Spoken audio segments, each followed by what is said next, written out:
تیمم بیمار ہے، سخت سردی ہے، 2 ہاتھ زمین تے رکھے، پکیزہ مٹی، صاف مٹی کوئی بھی ہوئے، شہیدم طیبہ پکیزہ مٹی، 2 ہاتھ رکھے، پھوک مارے، پھوک مارن تو بعد اپنے چہرے پہ آج کر کے گیر کرے، اپنے چہرے 3 بار بھی نہیں، بس 1 دفعہ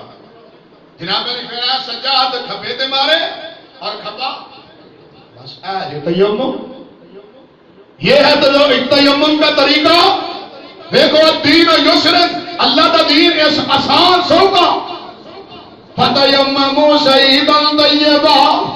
اللہ پاک نے فرمایا پاکیزہ مٹی دے نال اپنے چہرے تے مسح کرو، اپنے ہاتھاں تے مسح کرو۔ اللہ دے نبی دی جنہیں غسل کرنا ہوئے تے ہوئے بیمار، میرے آقا کہندے نے اور لوگوں مٹی دی لوٹ پوٹ ہون دی لوڑ نہیں ہے، او بندہ او بھی انجی مسح کر لوے چہرے دا تے اپنے ہاتھاں دا، اللہ پاک او دا غسل بھی قبول فرمائے گا۔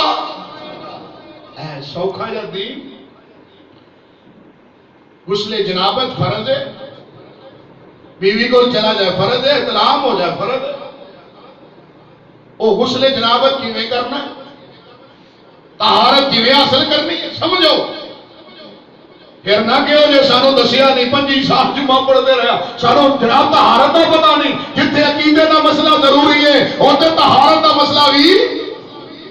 اگر بندہ یار پاکیزہ نہ ہوئے شیطان آئے گا، شیطان